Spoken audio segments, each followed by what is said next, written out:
l'information. Jean-François Barry. C'est l'heure de la rencontre avec Alexandre Moranville-Ouellette. Salut Alexandre! Hey, salut Jean-François, tu m'entends bien? Je t'entends très bien. Et toi, tu m'entends bien aussi? Hey, ça va? J'ai failli rater notre rencontre, Jean-François, parce que je me suis frotté aux interminables dédales de notre système public québécois. J'essayais de créer un compte Click Secure, hein, puis le SACLIC pour faire des services relativement à l'automobile sur le compte de la SAQ.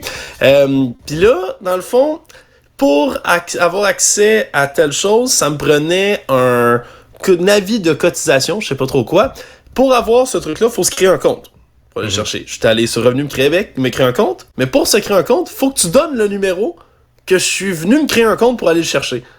Et j'ai donc appelé là-bas. J'ai attendu 20 minutes en ligne pour finalement me faire dire « Ben monsieur, vous avez besoin de ce numéro-là. » Je dis « J'ai besoin que vous me le disiez, je ne l'ai pas. » « Avez-vous un document de Revenu Québec? » J'ai dit « Pas en ma possession en ce moment. » Elle dit « On les envoie juste par papier. » Je l'ai plus, je l'ai mis au recyclage sûrement, madame, ou je l'ai déchiqueté. Ah, ben il fallait le garder 6 ans, monsieur. Vous avez pas votre numéro, je peux rien faire pour vous. Bonne journée. Puis je me suis fait raccrocher. Je sais pas comment je vais avoir ça, mais garde, fallait venir faire la rencontre, fait que je recommencerai ce joyeux processus une autre fois, mais je tenais à partager mon expérience. Non, mais t'inquiète, hein, moi j'ai des jeunes enfants qui viennent d'arriver majeurs, tout ça, donc on en remplit ce genre de papier-là, on veut les inscrire parce qu'on veut qu'ils reçoivent les choses en ligne, là, puis tout ça, puis des fois on a l'impression d'être dans la maison des fous, dans Astérix et Obélix, là, puis quand t'appelles là-bas, moi, puis ils me font rire, là, donne-moi la ligne 24 de ton dernier rapport d'impôt, c'est quoi le montant qui est écrit là-dessus? Hey, là, attends un peu, faut que j'aille dans le sous-sol, chouette, là, j'ai pas ça sur moi de même. Ah, puis là, hey, non, pour vrai, c'est vraiment, vraiment compliqué. Par contre, morale des choses, tu dois conserver tes affaires plus longtemps. Ça, tout ce qui est du gouvernement, tu devrais jamais jeter les papiers avant 6 ou 7 ans. Ça... Bon, ben, ma leçon est apprise, Jean-François. Regarde, ma leçon est apprise. Je vais arrêter de déchiqueter les documents que je reçois au cas où. Mais bon, regarde, tout ça pour dire que c'est bien spécial. Honnêtement, ça me fait mourir de rire que pour avoir le numéro que je viens chercher, pour m'inscrire à autre chose, ben, ça me prend le numéro. Fait que c'est l'œuf ou la poule. Je sais pas ce qui vient en premier, Jean-François. C'est très drôle. Puis écoute, aujourd'hui, on dirait que c'est les sujets en vrac, hein, de tous les dossiers que je suis puis que j'aime, Jean-François, ben oui, qui surviennent dans l'actualité. Un peu de complotisme. Un peu de complot. Un tout petit peu de complot pour commencer, parce qu'on apprend là aujourd'hui par la plume de Valérie Gontier, notre collègue du Journal de Montréal, qu'il y a un avocat d'un complotiste. C'est ça qui est spécial cette fois-ci, c'est pas monsieur le complotiste lui-même, c'est l'avocat Stéphane Baudouin qui défendait Pierre Dion. Pierre Dion, ça c'est cet homme charmant qui a été accusé d'avoir proféré des menaces de mort contre François Legault en pleine deuxième vague de COVID-19. Et là, monsieur Baudouin vient d'être radié 1 mois par le conseil de discipline. Je vous avoue, je suis pas évidemment là dans les rouages de notre système du barreau, mais je trouve ça assez court, 1 mois pour tout ce que monsieur Baudouin vient de faire. Là. Lui a dit que quand il commençait sa carrière, il a traité les juges de putes, hein, c'est un terme qu'il a utilisé. Après ça, il a dit que l'appareil judiciaire était manipulé pour museler les individus qui disent la vérité, accuser les procureurs de la couronne d'être des collabos du système. Bref, a réutilisé des termes qu'on entend souvent auprès de toutes sortes de mouvements complotistes, comme quoi notre appareil judiciaire serait complètement corrompu de l'intérieur, que tous les juges travailleraient pour le gouvernement, tous les avocats aussi, puis qu'il n'y a pas moyen de se faire justice dans le système judiciaire. Ça, c'est vieux comme le monde. Quand, évidemment, la justice fait pas notre affaire, on dit qu'elle triche, tu sais. Il a utilisé ces termes-là en cours, dans les journaux, sur ses médias sociaux, ou est-ce qu'il a dit, parce que je le cite, les juges, c'est nos putes, où est-ce qu'il a dit ça? Ben écoute, là, ça c'est pas exactement clair, mais semble-t-il, c'est devant une audience là, au palais de justice qui a dérapé là, en février 2022, où il s'est mis à remettre en question l'impartialité de tout le monde. Ouais, imagine, t'es devant le juge, tu tiens des propos comme ça, il a dit, regardez, là, le juge fait partie du système, mon client, lui, puis je vais le citer encore une fois, a des couilles et assume ce qu'il dit, tandis que la justice n'aurait pas de couilles. Je sais pas trop qu'est-ce que ça veut dire dans ce cas-ci, mais bon, hein, finalement, se fait radier quand même pour 1 mois. Moi, je trouve ça cool, surtout que monsieur Baudouin, par la suite, lui, a nié avoir été impoli, grossier ou menaçant, a envoyé une lettre au juge en disant, regardez, là, j'ai privilégié ma perception personnelle plutôt que l'équilibre dans la salle de cour. A fait des belles excuses par la suite, puis il dit que ses propos ont dépassé largement sa pensée. Donc, seulement un mois pour M. Baudin. C'est spécial quand même, là. Habituellement, quand on est avocat, évidemment, on croit dans le système de justice. C'est oui. On se pour ça que vous contrôle évoluez aussi. dedans. Ouais. Parce que moi, je ne pas d'un avocat qui se contrôle pas, tu sais, à la base, là. Ouais, puis ensuite, faut pas, quand on est avocat, aller directement ou toujours embrasser les causes de ses clients. Hein? C'est quelque chose qui est bien important. Tu peux être avocat là, de la défense, par exemple, pour représenter un criminel. Tu peux le représenter sans devenir un criminel toi-même aussi, juste pour avoir le goût de la chose. Dans ce cas-ci, ben, M. Bourdin semble s'être emporté puis avoir tellement passé du temps avec son client, qui était, je le rappelle, un complotiste qui proférait des menaces de mort, mais qui en est venu à embrasser un peu, si on veut, la cause du client en question. C'est spécial quand même, et ça fait... c'est sûr que ça fait peur parce que c'est le genre de propos aussi là, qui sont tenus par un avocat comme ça qui vont venir, ça fait souvent boule de neige. Hein. Les milieux complotistes raffolent de tout ce qui est expert, hein, tout ce qui est gens qui retourneraient supposément leur veste. Là, ben oui. Suffit qu'il y ait un scientifique qui a étudié le climat qui nie que les réchauffements climatiques existent. C'est 2 millions de collègues, eux, disent le contraire, mais il y en a un qui dit ça, puis c'est lui qui a brisé les rangs, c'est lui le lanceur d'alerte, c'est lui qui est dans la vérité, puis tous les autres la cachent. Puis ça a fait ça un peu dans n'importe quel domaine. Là. Il y a un ancien employé, c'est même pas un astrophysicien que c'est un ancien employé de la NASA qui est déjà sorti en disant que la Terre était plate, puis depuis ce temps-là, tout le monde dans le milieu de la Terre plate reprenne les propos de cet homme-là comme si c'était du cash.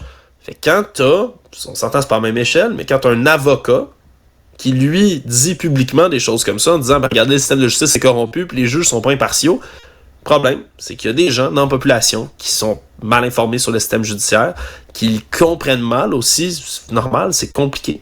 La justice, c'est compliqué, le système judiciaire, et qui comprennent un peu mal comment ça fonctionne, qui, eux, vont se ramasser à peut-être entendre ces propos-là, dire « Wow, si ça vient d'un avocat, ça doit être vrai ». C'est pour ça que c'est dangereux, ce genre de propos-là. Puis en espérant que M. Baudin ait, lui, décidé de revenir sur le droit chemin, fait quand même un petit bout que c'est arrivé, tout ça, cette audience-là. Mais bon, hein, radié pour 4 semaines, je trouve que c'est pas beaucoup pour avoir tenu ce genre de propos-là. Mais bon, regarde, au moins, on peut dire qu'il y a eu conséquence dans ce dossier-là, Jean-François. Ouais, on appelle ça une petite tape sur les doigts. Parce qu'au pire, tu pars en vacances 4 semaines, puis après ça tu reviens. Là. C'est pas comme un 6 mois de radiation, mettons, où ça fait mal au portefeuille. Après les complotistes, ton deuxième sujet de prédilection cet été, c'est notre cher gouverneur général qui fait jaser encore une fois aujourd'hui. Je vais franciser une expression anglophone, hein, the gift that keeps on giving, le cadeau qui ne cesse de donner constamment, parce que Mary Simon, c'est la Fédération canadienne des contribuables, honnêtement, bravo à eux, ont décidé de la talonner sans cesse là, sur toutes ses dépenses, puis je trouve qu'il était temps. Là. C'est supposé être de données publiques, mais il faut commencer à s'intéresser, il faut faire le travail. Puis qui dans sa vie est assez acharné pour passer beaucoup de temps à aller s'enquiquiner de qu'est-ce que fait Mary Simon et combien on dépense. Pas beaucoup de gens, mais je suis content qu'il y ait un organisme qui le fasse. Parce que sincèrement, on a besoin de regarder ça et de surveiller ça de près. Là. Parce que c'est comme si on avait donné un chèque en blanc à une dame, puis je dis on a donné un chèque en blanc. Justin Trudeau, un homme et une femme, qui, je rappelle, ne parle pas français, pour représenter tous les gens au pays, qui, elle, s'en va dépenser de l'argent qui mieux dans l'ensemble de la planète. Son salaire est augmenté, je rappelle, elle touche 351 600 $ par année, une pension à vie, peu importe quand va se terminer son mandat. Elle n'est pas élue, hein? Elle n'a pas rien eu à faire nécessairement pour se ramasser dans cette fonction-là.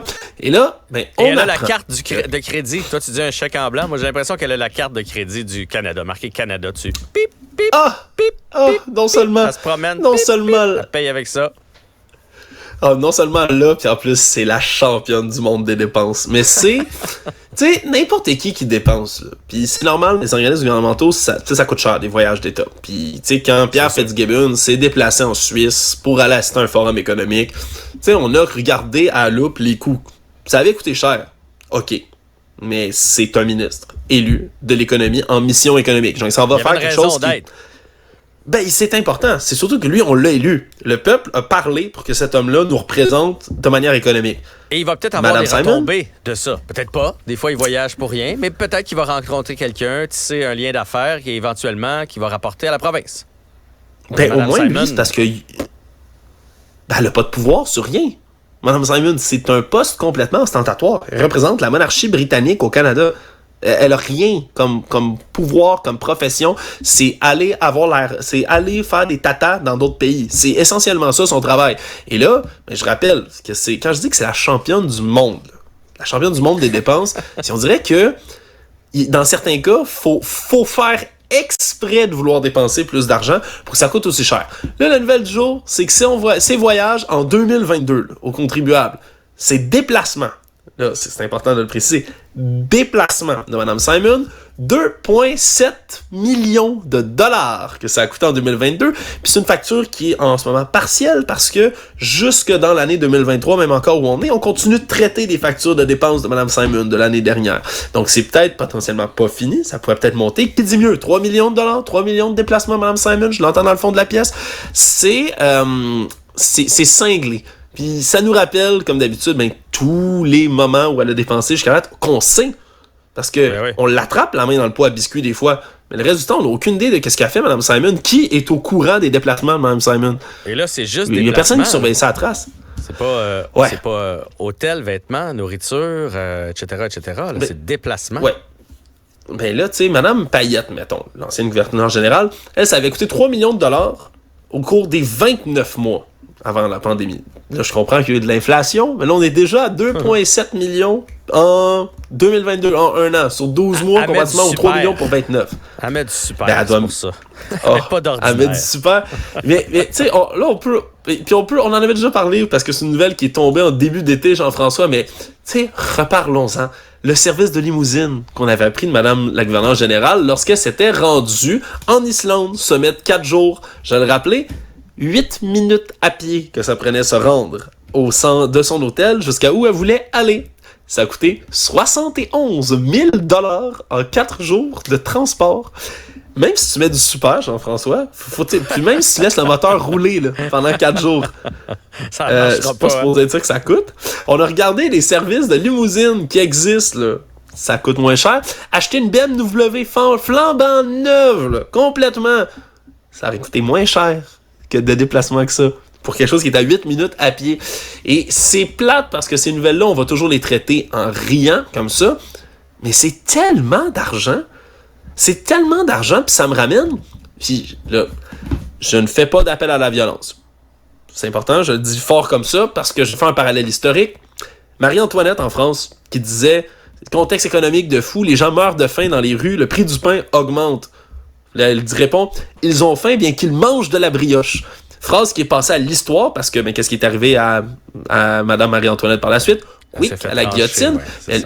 Mais les gens ont pogné les nerfs. Là, je suis pas en train de dire, je répète, qu'il doit arriver un sort pareil à Madame Simon, mais on devrait couper quoi? Le poste au grand complet de gouverneur général. C'est ça qui doit passer à la guillotine. Parce que c'est fou que dans un contexte d'inflation comme en ce moment, un moment où les gens, il y a une pénurie de main-d'œuvre gravissime qui crée. Je pense au logement, là, tout de suite. Imagine, avec juste ces dépenses de déplacement, les logements qu'on aurait pu faire. T'sais. Logement, prix de la nourriture qui augmente. Je rappelle, avant l'inflation folle de la nourriture, dans son voyage, elle s'est promenée, entre autres, au Moyen-Orient, ça avait coûté 500 $ de quartier de lime pour les drinks à bord de son avion, uniquement. 500 $ de quartier de lime. Tu sais, ça, 500 $, tu sais, c'est de l'épicerie pour combien de gens, là, en ce moment, dans le contexte? C'est que c'est des dépenses indécentes. Donc, si l'économie allait très bien, que tout le monde était capable de manger à sa faim, que les contribuables allaient bien au pays, ça serait quand même indécent. Mais là, dans un contexte où les gens ont de la difficulté à se loger, à payer leur épicerie, à payer leur loyer, à payer leurs factures, t'as une dame, comme ça, pas élue, que Justin Trudeau seul a décidé qu'elle pouvait être en poste là, qui dépense à grands coups l'argent que les gens donnent dans leurs impôts, dans leurs taxes, pour faire des voyages au travers du monde dont l'effet est complètement nul. Ouais. Je ne comprends pas qu'en 2023, on puisse pas avoir une discussion sur l'abolition de ce poste-là. C'est complètement fou. Pour vrai, Alexandre, le plus triste dans tout ça, c'est que, tu sais, moi, là, cet été, là, je fais à peu près que ça, écouter de la radio où on parle d'information puis qu'on traite des nouvelles parce que c'est nouveau pour moi, fait que je veux baigner là-dedans puis tout ça. Et à part toi qui parle de ce dossier-là, je l'entends nulle part. C'est comme si tout le monde a pris pour acquis que, on réussira jamais à faire changer les choses. Fait que ça, c'est vraiment malheureux. On se retrouve demain, Alexandre. Salut. Bye. Ne ratez plus rien. Tout ce que vous venez d'entendre est disponible sur l'application Cube ou le